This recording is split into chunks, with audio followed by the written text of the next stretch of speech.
कार्यक्रम में उपस्थित गुजरात के लोकप्रिय मुख्यमंत्री श्री भूपेंद्र भाई पटेल, कालिका माताजी मंदिर ट्रस्ट के प्रेसिडेंट श्री सुरेंद्र भाई पटेल, राज्य सरकार के मंत्री भाई पूर्णेश मोदी, यहां उपस्थित सभी वरिष्ठ पूज्य संतगण, सभी श्रद्धालु साथी, देवी और सज्जनों, आज कई वर्षों के बाद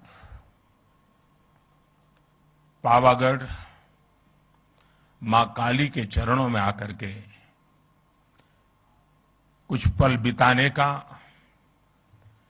आशीर्वाद प्राप्त करने का सौभाग्य मिला। मेरे लिए जीवन की बड़ी धन्य पल है।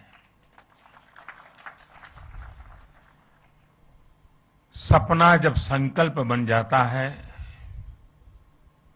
और संकल्प जब सिद्धि के रूप में नजर के सामने होता है तो उसका आनंद कितना हो सकता है, इसकी आप कल्पना कर सकते हैं। आज का ये पल मेरे अंतर मन को विशेष आनंद से भर देता है। कल्पना कर सकते हैं, 5 शताब्दी के बाद और आजादी के 75 साल बीतने के बाद 5 शताब्दी तक मां काली के शिखर पर ध्वजा नहीं फहरी थी। आज मां काली के शिखर पर ध्वजा,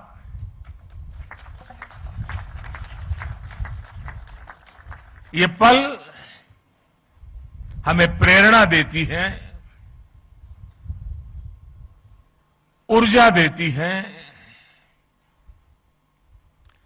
और हमारी महान परंपरा और संस्कृति के प्रति समर्पित भाव से जीने के लिए हमें प्रेरित करती है। आज से कुछ ही दिन बाद इसी महीने के अंत में गुप्त नवरात्रि शुरू हो रही है। गुप्त नवरात्रि से ठीक पहले पावागढ़ में मां काली का ये शक्तिपीठ, महाकाली मंदिर अपने भव्य और दिव्य स्वरूप में हमारे सामने है। शक्ति और साधना की यही विशेषता होती है।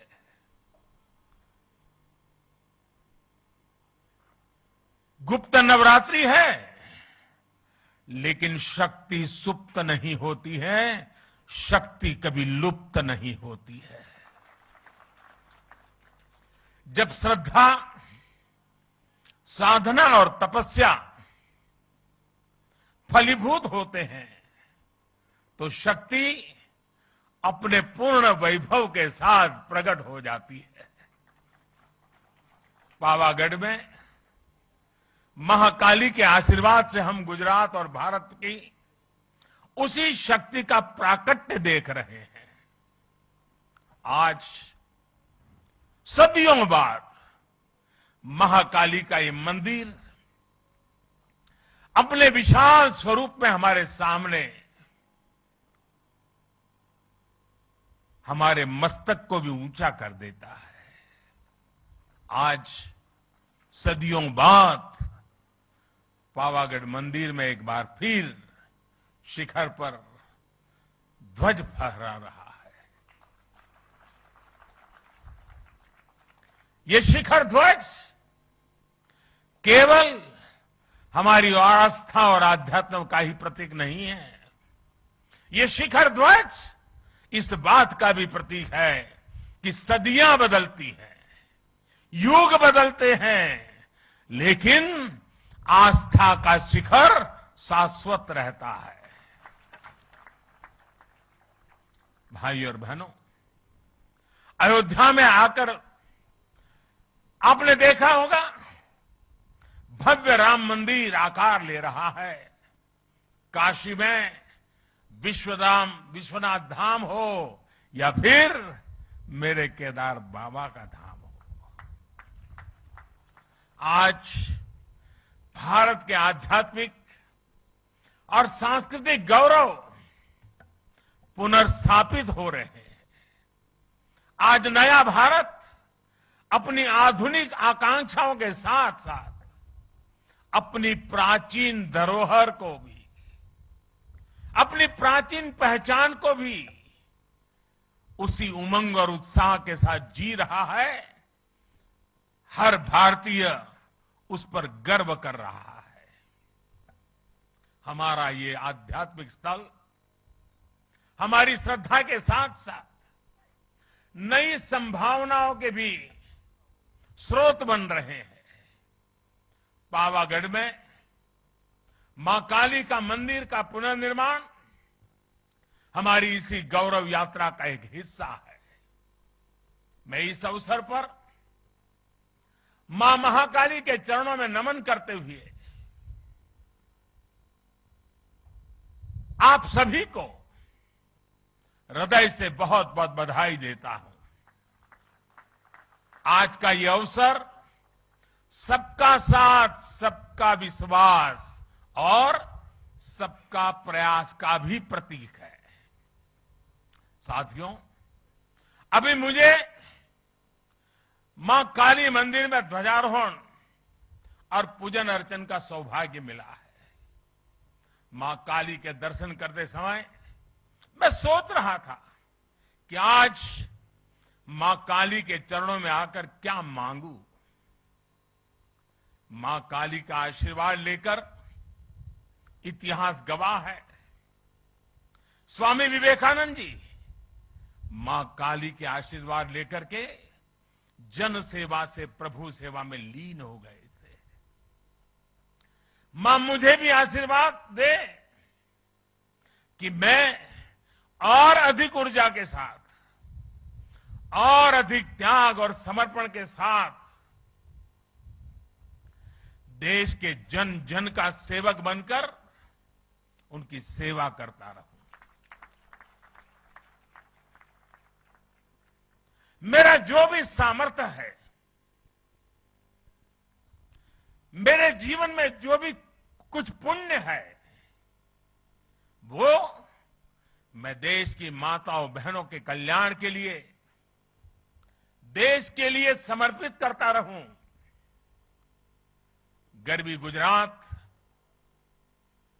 इस समय इस गरवी गुजरात की धरती से मां काली के चरणों से मैं देश की आजादी के अमृत महोत्सव का भी स्मरण करता हूं।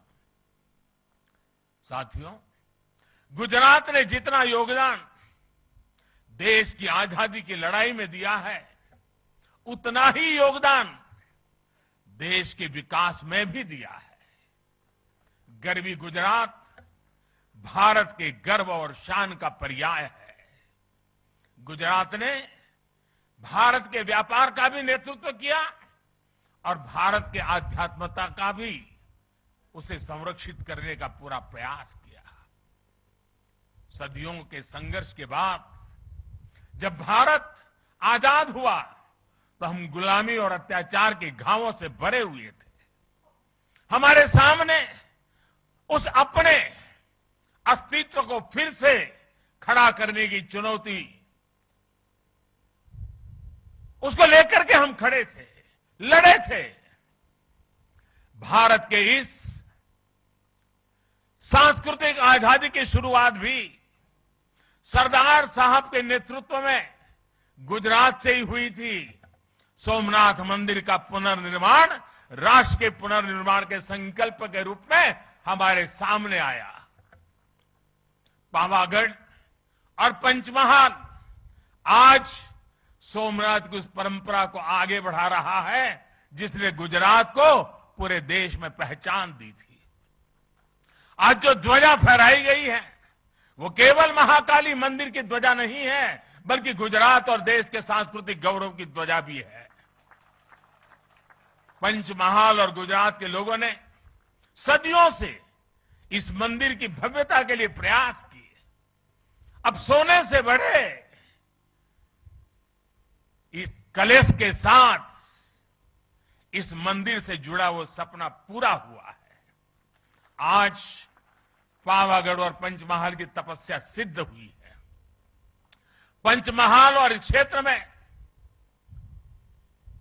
पुराना तो मुझे याद है, आज की परंपरा मुझे उतना पता नहीं है, लेकिन जो पुराना मैं जानता हूं, जब भी कोई शादी विवाह होता था तो इस मंदिर में सबसे पहले भक्त आकर के शादी का जो निमंत्रण पत्र होता था वो मां के चरणों में रख देता था। और मुझे पता है उस समय तो जो यहां पुजारी और पंडित लोग हुआ करते थे, वो शाम की आरती के समय दिन भर जितने ऐसे निमंत्रण आए हैं उसको पढ़ करके मां को सुनाते थे, भक्ति भाव से सुनाते थे। सुरेंद्र काका कह रहे हैं आज भी चल रहा है। बाद में आशीर्वाद में माता की तरफ से मंदिर से जिन्होंने निमंत्रण भेजा है उसे उपहार भी जाता है। कितना बड़ा सौभाग्य। और परंपरा लंबे अरसे से चली आ रही है, लेकिन माता ने इस बार हम सबको आज सबसे बड़ा उपहार दिया है। माता के दरबार का कायाकल्प और ध्वजारोहण। मैं समझता हूं हम भक्तों के लिए, शक्ति उपासकों के लिए इससे बड़ा उपहार क्या हो सकता है। और मां के आशीर्वाद के बिना ये संभव भी कहां हो सकता है। यहां श्री कालिका मंदिर को लेकर जो कार्य हुए हैं उसमें एक खास बात और है। महाकाली मंदिर का इतना भव्य स्वरूप दिया गया, लेकिन इस पूरे काम में गर्भगृह में मूल स्वरूप अक्षुण्ण रखा गया। इसे सेवा यज्ञ में गुजरात सरकार, पवित्र तीर्थ यात्रा विकास बोर्ड और ट्रस्ट के लोगों ने मिलकर काम किया। मुझे बताया गया कि मंदिर परिषद की पूरी परिक्रमा के लिए, अभी सुरेंद्र भाई बता रहे थे, दूधिया तालाब और छासिया तालाब को जोड़ने वाला एक परिक्रमा पथ भी तैयार किया जाएगा। यज्ञशाला, भोजनशाला, पर्यटकों के लिए भक्त निवास और छासिया झील से माता जी के मंदिर तक लिफ्ट जैसी सुविधाएं, इसका निर्माण भी किया जाएगा। साथ ही माची के पास अतिथि गृह और मल्टी लेवल पार्किंग का निर्माण भी होगा। पहले यहां पहुंचने के लिए श्रद्धालुओं को कई घंटे लग जाते थे। सीढ़ियों से चढ़ना, यात्रा की थकावट, कठिनाइयों से गुजरना पड़ता था। पहले सीढ़ियां भी कैसी थी, जो पहले आए हैं उनको पता है। उसको सीढ़ी कह सके कि न कह सके, ये हाल था। लेकिन आज वो भी रचना अच्छी हो गई है। अब मंदिर तक पहुंचने के लिए अच्छे पत्थर से अच्छी सीढ़ियां बनाई गई है। सीढ़ियां की ऊंचाई भी ज्यादा नहीं है, बराबर हिसाब से रखा है ताकि चढ़ने वाले को दिक्कत ना हो। पहले मंदिर परिषद में 2 दर्जन लोग भी एक साथ नहीं पहुंच पाते थे। आज 100 से भी ज्यादा लोग एक साथ यहां आ सकते हैं, पूजा अर्चन कर सकते हैं।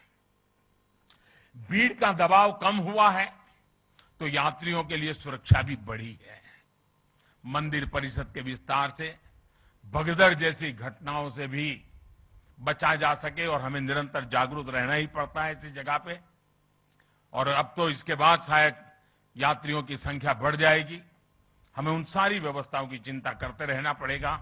और मैं अभी से सभी काली भक्तों से प्रार्थना करता हूं कि अनुशासन का पालन करना होगा, क्योंकि कठिन जगह है, कोई हादसा न हो जाए।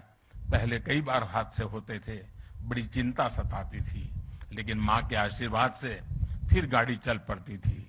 मैं चाहूंगा हम उस अनुशासन का भी पालन करेंगे, क्योंकि कठिन स्थान है, ऊंचा स्थान है, कठिनाइयों के बीच काम करना होता है। तो हम जितना अनुशासन का पालन करेंगे, यात्रा भी अच्छी होगी, मां के आशीर्वाद भी प्राप्त होंगे। पहाड़ी के ऊपर जो दूधिया तालाब है उसे भी डेवलप किया जा रहा है। इस तालाब के चारों तरफ एक परिक्रमा सर्कुलर पथ बनाया है। इससे भी लोगों को काफी आसानी हुई है। मां महा एक शक्ति का आशीर्वाद है। अंबाजी में गब्बर फुटहिल्स, अभी हमारे भूपेंद्र भाई वर्णन कर रहे थे, 3D वीडियो प्रोजेक्शन मैपिंग की शुरुआत की गई है। साथ में महाआरती भी शुरू की गई है। केंद्र की प्रसाद योजना के तहत गब्बर तीर्थ का पुनरुद्धार भी किया जा रहा है। अंबाजी मंदिर परिसर के विकास की योजना पर भी काम चल रहा है। कोटेश्वर महादेव मंदिर, रिंछड़िया महादेव मंदिर जैसे पुण्य स्थानों का विकास भी किया जा रहा है। अभी कुछ समय पहले मुझे सोमनाथ मंदिर में भी कई विकास कार्यों के लोकार्पण का अवसर भी मिला था। द्वारिका में भी घाटों, यात्री सुविधाओं और मंदिरों के सौंदर्यीकरण पर भी काम किया गया है। पंचमहाल के लोगों से मेरा आग्रह होगा, बाहर से जो भी श्रद्धालु यहां दर्शन करने आए, उनको आप अपने राज्य के इन सभी स्थानों पर जाने के लिए जरूर कहिएगा। माधोपुर में जहां भगवान श्री कृष्ण और रुक्मिणी का विवाह हुआ था, वहां रुक्मिणी मंदिर का पुनर्विकास भी किया जाएगा। अभी अप्रैल के महीने में जैसा भूपेंद्र भाई ने बताया, हमारे राष्ट्रपति जी ने माधोपुर गेट मेले का उद्घाटन करके वो स्वयं यहां आए थे। तीर्थों का ये विकास केवल आस्था के विकास का विषय तक ही सीमित नहीं है, बल्कि हमारे तीर्थ समाज की गतिशीलता और राष्ट्र की एकजुटता के भी एक बड़े महत्वपूर्ण जीवंत प्रतीक है। इन तीर्थों और मंदिरों में आने वाले श्रद्धालु अपने साथ कई नए अवसर भी लेकर आते हैं। किसी भी क्षेत्र में पर्यटन बढ़ता है तो रोजगार भी बढ़ता है, इंफ्रास्ट्रक्चर का भी विकास होता है। हमारे तीर्थ यात्रियों को स्थानीय संस्कृति से तो परिचित करवाते ही हैं, स्थानीय कला, कौशल, शिल्प का भी प्रचार प्रसार होता है। हम सभी इस बात के गवाह हैं। हमारा केवड़िया, वहां का हमारा Ekta Nagar, statue of unity, उसके बाद वहां पर्यटकों की जो संख्या बढ़ी है, आज दुनिया में महत्वपूर्ण पर्यटन क्षेत्रों में वो एक डेस्टिनेशन के रूप में जाना जाने लगा है। घंटे घरों में बिजली पहुंचाने में सफलता प्राप्त की थी और तब उस समय के हमारे राष्ट्रपति श्री एपीजे अब्दुल कलाम जी उस कार्यक्रम में आए थे और उनके कर कमलों से हमने उसको लॉन्च किया था। ज्योतिर्गाम योजना ने गुजरात के विकास में एक नया अध्याय जोड़ा। इस योजना की वजह से गुजरात के लोगों को 24 घंटे बिजली मिलना शुरू हुआ। पावरगढ़ का नाम ही एक प्रकार से हवा का गढ़ है। यहां वासुदेव की विशेष कृपा रहती है। मुझे विश्वास है कि हमारे सांस्कृतिक पुनरुत्थान और विकास की जो हवा पावागढ़ में बह रही है, इसकी महक भी पूरे गुजरात और देश में पहुंचेगी। इसी भाव के साथ मैं महाकाली के चरणों में एक बार फिर मेरा नमन करता हूं। आप सभी को भी एक बार फिर बहुत बहुत शुभकामनाएं देता हूं। અને આજે જ્યારે મા કાળીના ચરણોમાં આવ્યું છું, ત્યારે ગુજરાતનો વિશાળ ફલક અને અન્ય રાજ્યોથી પણ મા કાળીના ભક્તોની અનગિનત સંખ્યા ખૂબ શ્રદ્ધા સાથે અહીંયા આવતી હોય છે। એ શ્રદ્ધાળુઓને પણ અનેક અનેક શુભકામનાઓ આપું છું, કારણ એમણે જે સપના જોયા હશે, એમના પૂર્વજોએ જે સપના જોયા હશે, એમના પૂર્વજો જે આશા સાથે આવતા હતા અને નિરાશ થઈને પાછા જતા હતા, આજે એમના સંતાનો એમના પૂર્વજોને પણ કહી શકશે કે આપે ભલે કષ્ટ વેઠ્યા હોય, પણ હવે યુગ બદલાણો છે। હવે માં કાલી પૂરા ગૌરવ સાથે આપણને આશીર્વાદ આપી રહી છે। એવી જ એક ભાવના સાથે ફરી એકવાર આપ સૌને ખૂબ ખૂબ શુભકામનાઓ। સૌ ટ્રસ્ટી મંડળને, ગુજરાત સરકારને, ભૂપેન્દ્રભાઈના નેતૃત્વમાં થયેલા કામોને હૃદયથી બિરદાવું છું। આપ સૌને ખૂબ ખૂબ શુભેચ્છા આપું છું। ખૂબ ખૂબ ધન્યવાદ।